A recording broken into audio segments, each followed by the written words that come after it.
Hello Peña, ¿qué tal estáis? Si hay tema que hemos refrito aquí en el canal, es el tema de la era victoriana. O sea, ¿hay era más bonita, más apasionante, no necesariamente por su higiene ni por sus enfermedades? Esto es un tema que nos ha calado hondísimo, sobre todo a los que nos consideramos parte de la cultura post-punk, de esa cultura goth. Vamos a ver la casa de Dita Von Teese y a través de ella y de sus elementos vamos a analizar el quiz de la cuestión de la era y la decoración victoriana. D666 y piensa en una pera.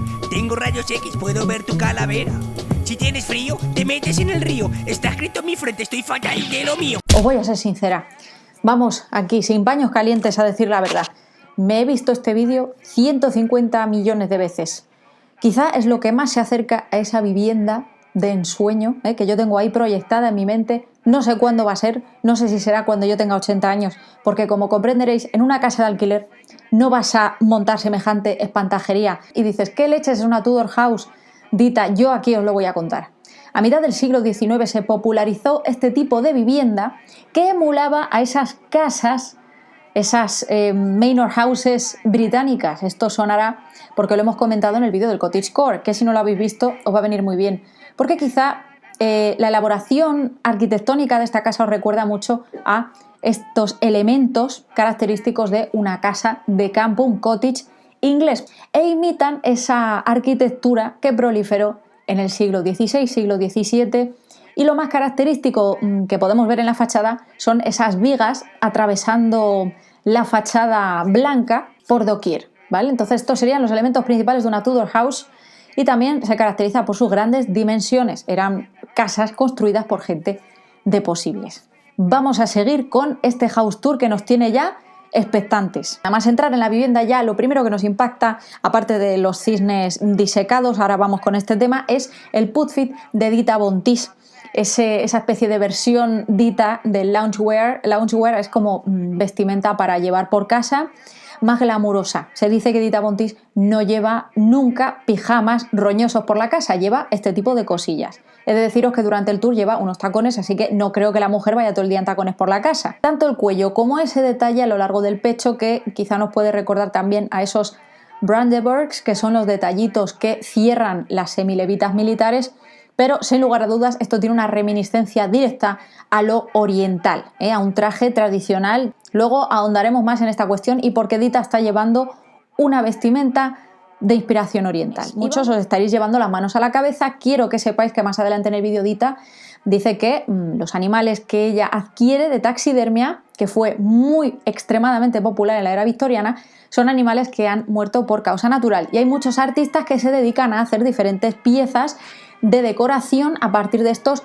animales sin vida, los disecan, que es toda una artesanía, y veréis también asomando un pavo real, que esto también nos lleva al quiz directo de la cuestión. Dos cosas: por un lado, los animales disecados, la taxidermia. ¿Por qué en la era victoriana se hizo tan popular?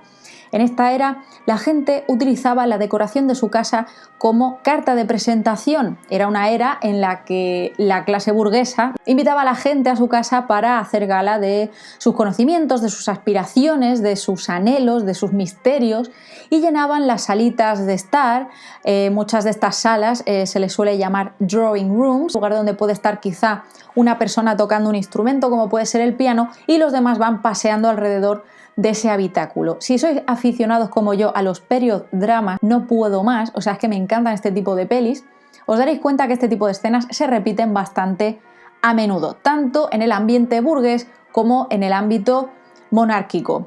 Por esta razón, Dita Von Teese tiene tanta taxidermia en su casa, además es que es una gran amante de la era victoriana, aparte de porque se dedica al burlesque. A lo largo de la vida de estas personas pertenecientes a la clase acomodada de la era victoriana, iban recolectando esos objetos, ¿no? Y bueno, pues esos cachivaches que demostraban que quizá habían viajado, que quizá se dedicaban al comercio o que quizá simplemente eran personas intelectuales curiosas, una época en la que proliferaron ediciones naturalistas que hablaban sobre la flora y fauna, como puede ser The Victorian Naturalist, muy popular en esta época. Y por otro lado, el tema del pavo real, que os habéis quedado todos así muy obnubilados, en plan, Clau, ¿qué nos vas a decir sobre los pavos reales? Lo que significó la geometría, el color y en general la estética de los pavos reales, sobre todo centrado en el tema de sus plumas, lo que significó la época victoriana no tiene precedentes y además se dilataría hasta casi la época del Art Deco en los años 20. Luego vamos a hablar de dónde se extraen todas estas ideas para construir, decorar e idear todo este imaginario, ¿no? Y toda esta atmósfera victoriana, porque de algún lado tenían que salir estas referencias. Más esta fascinación por los pájaros no solamente a nivel del papel pintado, de los tejidos, sino también por incluirlos incluso en los sombreros, no solamente con plumas, sino pájaros enteros en la cabeza, con sus nidos y con los huevos incluidos. ¿De dónde salía esta fascinación? Pues fue por la publicación de 400 y pico ilustraciones de pájaros llamado Birds of America de John James Audubon. Además, Jorge IV de Inglaterra era súper fan de esta publicación, que hizo un compendio de todos esos pájaros de Norteamérica, ilustraciones maravillosas, riquísimas en detalle, que calaron totalmente en la sociedad victoriana y en esa estética de la que estamos hablando. El 99,9% de los objetos y muebles que veis en la casa de Edita son recolectados a mano por ella prácticamente a lo largo de toda su vida.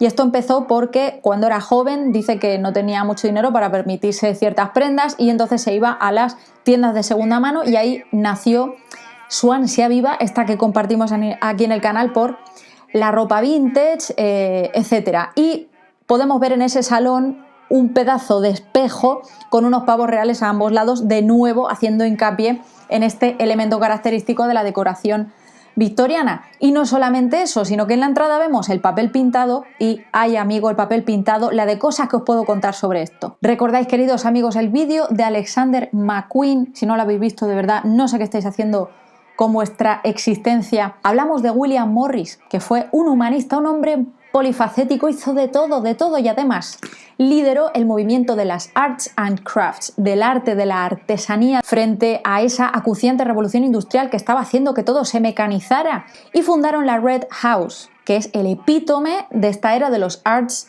and Crafts. Papeles pintados, azulejos, todo a partir de ese amor que tenían William Morris and Company por la fauna y la flora. Las flores de todo tipo, plantas, volutas, flores de acanto, en fin, por todos lados, pero sobre todo en papel pintado. Los papeles pintados de William Morris de verdad son una absoluta joya. Una época además en la que estaban proliferando diversas técnicas para producir este tipo de papel. Pero no solamente eso, sino también tejidos. Y además la cosa no solamente queda aquí.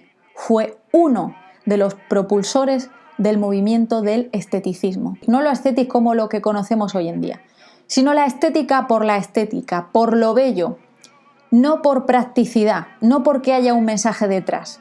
Era el impulsar esta forma de arte a través de la decoración, a través de la pintura, más que centrarse en mensajes políticos, en mensajes revolucionarios, en mensajes de protesta. Era lo bello por lo bello. Y uno de sus compañeros, Owen Jones, fue el autor, el que determinó esa Biblia de la que hemos hablado antes, apoyando a este movimiento estético, ¿no?, que estaba creándose en ese momento. Empieza con una serie como de manifiestos, como de proposiciones.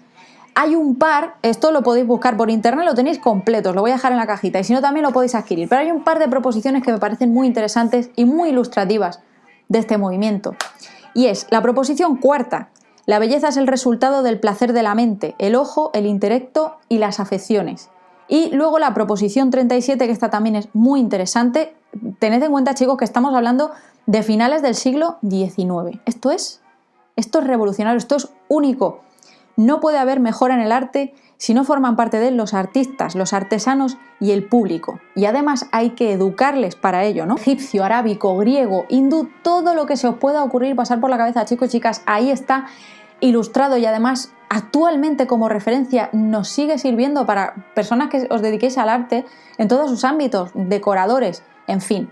Entonces, sobre todo en la sección donde se trata esa estética oriental, vemos muchísimos puntos en común con elementos arquitectónicos propios del Art Deco, propios además también del arte victoriano, que además vamos a observar en muebles de Dita Bonty. Sigamos con el vídeo. Aquí vamos a decir una cosa así rápida, y es que la forma del marco de la puerta efectivamente tiene esa forma ojival, ¿no? Como esos arcos ojivales característicos de la arquitectura gótica. Esto ya como opinión personal, me encanta que se mantengan esas baldosas originales en las cocinas, en los baños. De verdad, hay que recuperarlas y mantenerlas, porque este tipo de baldosas y azulejos ya no se hacen, chicos y chicas. Si es que esto se hacía de manera artesanal, se pintaban a mano o se hacían en pequeña escala, ¿no? No era una producción masiva como puede ocurrir con Ikea, Leroy Merlin, en fin, etc. Hay varias cosas que decir respecto a la cocina. Nada más entrar nos encontramos este papel pintado, de nuevo reminiscencias victorianas por doquier, y esos apliques de luz que nos recuerdan a los candelabros en los que se ponían velas en la era en la que no existía la electricidad. Posteriormente, en la era victoriana, se utilizaban lámparas de aceite, e incluso en las farolas de la calle. Esto lo habréis visto en películas como Mary Poppins, por ejemplo. Y aquí Dita empieza a hablar de ese menaje de cobre que le gusta tanto.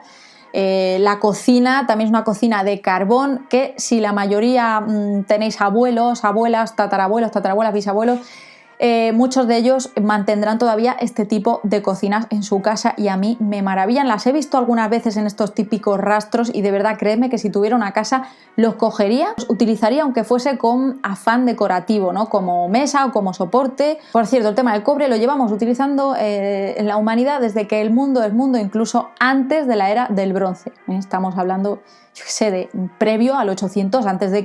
A ver, en el caso de Dita, el cobre realmente está ahí por mero afán estético. Esto no quiere decir que en las cocinas victorianas se utilizara en cobre en todas partes, porque se utilizaban otro tipo de metales, se utilizaba más el hierro, en fin. Y aquí en este plano contrapicado de su salón vemos de nuevo esas lámparas que antaño, en la era medieval incluso, podía tener perfectamente velas, y tenemos esa avestruz disecada ahí en la pared que, a ver, realmente no soy muy fan yo de la taxidermia, pero oye, aquí para gustos colores. Nos trae reminiscencias de ese oficio que tiene Dita, que es el burlesque. Y luego vamos a hablar más en profundidad sobre el burlesque. De esto ya hablamos e hicimos una pequeña introducción en el vídeo de historia del drag. Es que en la vida todo está interconectado, chicos y chicas. En este canal, ¿qué no está conectado? Tanto cachivache, se te llena la casa de mierda en 3 segundos. Vemos un gramófono y de nuevo una obra de arte que dice que le ha hecho un amigo suyo a partir de un conejito disecado, que murió por muerte natural, ¿vale? Ya lo he dicho antes. Y el tigre, 3/4 de lo mismo. Dice que este sofá lo encontró una amiga suya en un rastro de antigüedades y eligió esta tela antigua para forrar el sofá, y me parece una maravilla. Es precioso porque es que este tipo de elementos orientales, esto que era tan exótico en la era victoriana, se veía como algo súper exótico. O sea, todo lo que viniese de Oriente. En Londres había fumaderos de opio, ¿no? Y había también teatros japoneses, y allí iba la gente de clase media, los burgueses, a divertirse, a pasar el rato, ¿no? A ver este tipo de obras que para ellos era tan lejana, ¿no? Y tan apasionante. Así que de nuevo aquí tenemos otro elemento extremadamente victoriano. Y además cuenta cómo no hay ningún asiento en su casa cómodo. Y esto va muy en consonancia con lo que hemos dicho antes. Era lo bello por lo bello y ya está. Esto se dilataría hasta los años 20. En los años 30 ya empieza a cambiar la cuestión y da lugar al modernismo, que primaba la practicidad sobre la belleza y lo decorativo realmente. Muchas veces, y más actualmente, existe un mercado amplísimo de producción masiva de muebles y de decoración, que es muchísimo más asequible que quizá irte a buscar ese mueble, luego mandarlo tapizar, etc. Tengo amigos que se han decorado la casa entera con cosas de la basura, así que es simplemente esforzarse un poco y ponerse al lío. En fin, encima de la chimenea tenemos esas domes que se llaman, que además en el canal hace mucho tiempo hicimos un tutorial para hacer estas cupulitas, ¿no? Con esos animales disecados, estas flores, ¿no? Esto también es un elemento muy característico. Está enseñando libros vintage y por favor podemos observar esa lámpara que tiene ahí detrás, que me parece una maravilla. No sé dónde ha salido esto, pero tiene pinta de ser de los años 20. Es que Dita colecciona de todas las eras, o sea, esta mujer no tiene filtro. Eso sí, a partir de los años 40, pocas cosas verás en su casa. Luego ella, con esa gracia y ese erotismo que Dios le ha dado innato, se desplaza hacia esa vitrina en la que tiene, por un lado, pompones de estos para empolvarse la cara, que va coleccionando ella por doquier, y plumas de avestruz, que son las plumas características de esos shows de burlesque, de ese Hollywood glamuroso, ¿no?, de los años 40, y dice que ya no se confeccionan, no se hacen este tipo de plumas. Hoy en día como que no, pero hombre, yo estoy segura de que seguramente sintéticas se pueden hacer muy parecidas. Le digo yo esto a la Dita y me lo tira a la cara. Y aquí estamos en el comedor. El comedor, vamos, la absoluta inspiración es oriental, haciendo con todo este tipo de telas y tejidos, y lo mismo con la mesa y las sillas, que los consiguió en un mercadillo. Bueno, el momento espejo en la pared es que os vais a caer de la silla. ¿Estáis preparados? Tomad aire. Dice que oyó una leyenda urbana sobre Robert Smith de The Cure, y esta leyenda urbana decía que tenía un labial colgando en el marco de la puerta para que siempre que saliese a la calle se lo pudiese poner, ¿no?, y salir divino de la muerte. Y ella tuvo la oportunidad de preguntarle a Robert si esto era cierto, y él dijo que sí. Así que ya sabéis, todos a una, coged los labiales más bonitos que tengáis y los colgáis de los marcos de las puertas. En fin, es que esta mujer no tiene fin, o sea, es que es aesthetic hasta la muerte, o sea, desde que la conozco, o sea, es que nunca la he visto en otra pose y en otro momento que no sea esa burbuja en la que está ella metida de, pues eso, de entre lo victoriano, entre lo pin-up, etc. En fin, aquí enseña una pecera antigua que ha convertido en un florero, y pim pam pum y se queda tan ancha. En fin, venga, todo tipo de cachivaches, juegos de teteritas. Y aquí en el patio, precioso, destaca los geranios rojos. A mí me encantan los geranios porque me recuerda a mi infancia. El olor de los geranios es algo que impregnaba las calles de Carmona por doquier, y la entrada de mi casa, llena de plantas y llena de flores. Y es curiosa la historia del geranio, ¿eh?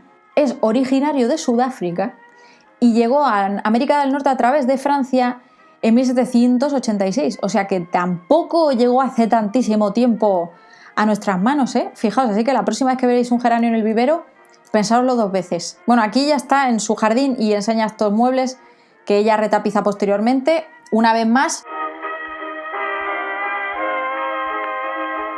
Y luego, bueno, esto ya es pamear y no echar gota, o sea, que tiene un pub inglés en el jardín de su casa, que ella dice que como es una vivienda inspirada pues en esas casas de campo inglesas, porque ella tenía que tener un pub. Si habéis estado en pubs típicos ingleses, veréis muchos elementos de aquí que os resultarán más familiares, y además es que beben también de esa influencia del medievo tardío, ¿no? Por ejemplo, en esas vidrieras que tienen en las ventanas, que ella ha mandado hacer exclusivamente para este pub. ¿Quién pudiera, Mari Carmen, quién pudiera? Ese juego de tazas que tiene con caras de, bueno, pues de diferentes personajes, que dice ella que también colecciona. Y es curioso, por el otro día estaba viendo un vídeo de Mi Cara Towers, que es uno de mis canales favoritos, ya lo he recomendado alguna vez, y está haciendo una saga yéndose de rutas de segunda mano por todo Norteamérica. Encontré una taza de estas por 90 céntimos, que creo que era de Benjamin Franklin. En fin, con la muchacha no contenta con habernos puesto ya los dientes lo suficientemente largos, vamos a bajar al sotanillo a ver qué tesoros guarda ahí, empezando con memorabilia de ese Hollywood glamuroso, ¿no?, del que ella es tan fan, coleccionando estos corsets maravillosos. Que además este saloncito me encanta, que es la salita de estar, y ella dice que como no le gusta la tele la esconde detrás de estos cuadros. Aquí vemos mucha presencia pin-up. Esta es como la habitación pin-up. ¿Qué es una pin-up? Porque hoy en día se confunden mucho los términos, que pinchaban pin-up arriba de los sitios donde dormían los soldados, sobre todo en la Segunda Guerra Mundial, las fotos de estas chicas, ¿no?, que les elevaban la moral frente a la batalla. Por eso proliferaron tanto estas imágenes de chicas bueno, que cumplían con los cánones de belleza de la época, ¿no?, con una silueta de reloj de arena muy acentuada, esos peinados también característicos de la época, también realizando tareas del hogar, así de una manera así un poco erótica. En 1895, Charles Dana Gibson, en la revista Life, publicó una serie de ilustraciones, ¿no?, que representaban a este tipo de chicas ideales, ¿no?, de la época, y él decía que era como un compendio de lo que se considera bello en la sociedad norteamericana de aquellos momentos. Y posteriormente, en el siglo XIX, se hace famosa la figura de esta imagen como de chica de calendario, que podemos ver en esta imagen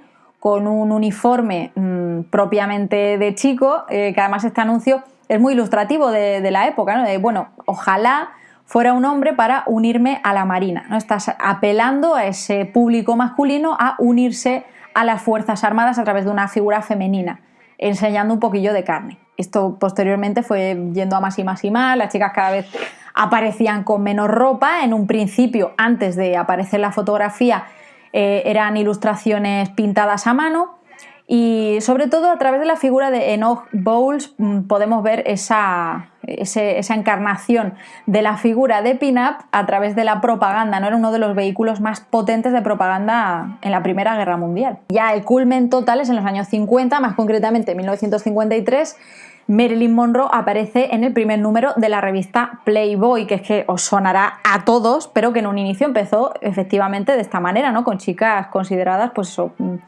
pin-up, ¿no? Por eso ese tipo de elementos, ¿no? De esa estética de los años 40, porque muchas veces se asocia totalmente con los años 50, pero sobre todo es eso, de los años 20, entre los 20 y los 40. Y la figura más representativa es Betty Page, razón por la cual aquí Dita, como gran amante de la cultura pin-up que es, tiene ahí unos tacones que pertenecieron a Betty, y además esos cuadros que veis colgados, los más grandes, son reproducciones en grande de revistas para hombres con figuras de pin-up vintage. Vemos aquí lo que os he dicho antes, de que a Dita también le gusta ir a subastas y tal para conseguir tesoros históricos, y tiene aquí el primer contrato de modelo de Betty Page firmado por ella. Los binoculares también se popularizó en la era victoriana para cuando se asistían a las óperas. Ya vamos a entrar aquí en su armario, estaremos todos y todas gagging, porque de verdad me podéis explicar. Luego de repente enseña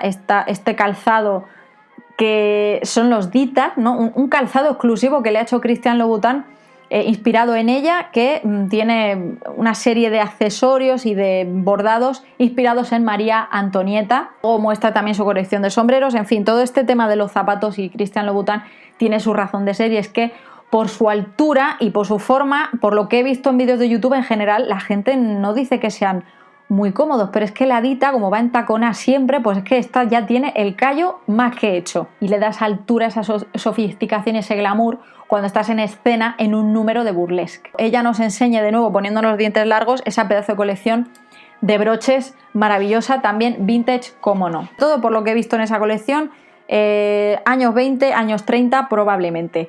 A ver, el tema del burlesque es muy extenso y esto nos daría para un vídeo completo, pero así a grandes rasgos esto comienza como forma de entretenimiento en la sociedad londinense, cuando la burguesía empieza a encontrar y ver interés de tiempo de ocio en el que ibas a un teatro y podías presenciar un número un poquillo picantón. Al principio esto era de barrios bajos, o sea, los teatros eran despropósitos absolutos. La gente que merodeaba por estos lugares eran borrachos, la gente se llevaba allí a las prostitutas, en fin, no eran lugares muy grises. Pero posteriormente empezaron a coger un poquillo más de fama.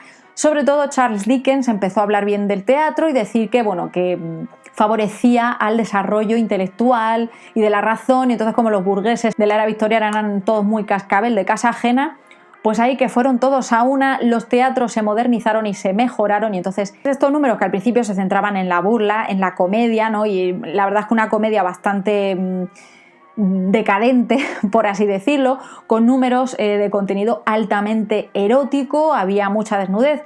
Vamos a ver, esta era una época muy extremadamente puritana, una era en la que la mujer iba cubierta hasta aquí, que para comunicarse con otras personas tenían lenguajes con los abanicos, que para afrontar ciertos problemas, como no podían expresar sus sentimientos, hacían que se desmayaban. Imaginaos entrar en un teatro de repente y ver una mujer desnuda haciendo un número.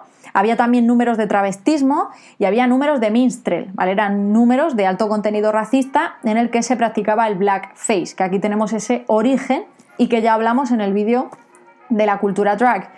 Y con el tiempo esto empieza a mutar y a volverse más sofisticado, ¿no? Y estos números eróticos que también se mezclaban con una especie de como de opereta, se cogían además números de ópera como puede ser Don Giovanni y se hacía una adaptación, ¿no? Como en pequeñito, y bueno, pues se le daba toda una vuelta y se hacía de manera amena, y pasó de ser crítico con la sociedad, crítico con la política, a tratar temas un poquillo más snobs, más relacionados con las altas esferas y la burguesía. Al final eran los que se dejaban los cuartos ahí. Además es que esta gente tenía dinero a las puertas, o sea, es que lo querían gastar, les quemaban las manos. Además, desde mi punto de vista, muy gentil ha sido la historia con la sociedad burguesa de esta época, porque a mí me gustaría verles por un agujerito a ver a qué se dedicaban en sus tiempos de ocio. Y cada vez se hizo más tolerable, esto lo podemos ver como cuna total de esa extravaganza, del travestismo, como hemos dicho, y una figura representativa y primigenia de la que poco podemos encontrar en internet es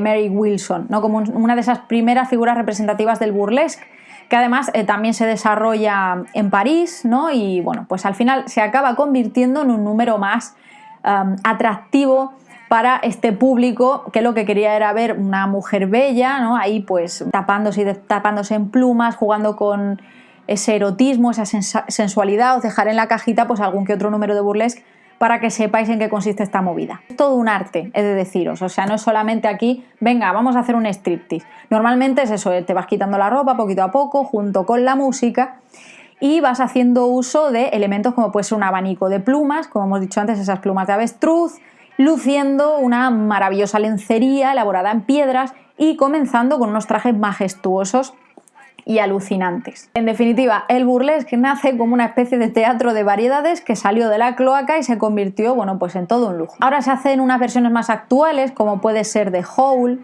este que tanto éxito tuvo en Madrid. El Circo del Sol también ha tenido su propia versión, que se llama Humanity, que esto hablamos en el vídeo de Mugler, que él diseñó el vestuario, y en fin, por todas estas razones, Dita Von Teese tiene todo este tipo de cachivaches por su casa. Vamos, es que como culmen, porque es que no nos puede venir mejor, acabamos en su habitación, que dice ella que esa es su versión del minimalismo. La verdad es que viendo la espantajería que tiene por toda la casa, es normal que la mujer necesite un respiro de vez en cuando. ¿Veis esa cabecera fantasía? Pues dice que es una reproducción exacta de una cama de Mae West. Lo sonará por RuPaul seguramente. Y es una figura hollywoodiense que en los años 30, años 40 supuso una ruptura absoluta por una mujer de armas tomar, una mujer que jugaba con su sexualidad, con su sensualidad, y la mayoría de sus papeles eran muy mordaces, y además es que era una tía súper cómica. Y visteis a Alaska imitándola muy bien además. Podéis ver grabaciones en YouTube a cascoporro. Y pues nada, chicos, estaba editando y me he dado cuenta de que se me olvidó hacer un outro, así que lo hago así al estilo compadre. Espero que os haya molado el vídeo, dejadme un like porfa para saber que os ha encantado y decidme en comentarios qué ha sido lo que más os ha gustado de toda la decoración de Dita Von Teese y de la historia de la decoración victoriana, el burlesque, en fin, es que no me he callado. Un beso muy gordo, nos vemos por redes sociales y en próximos vídeos.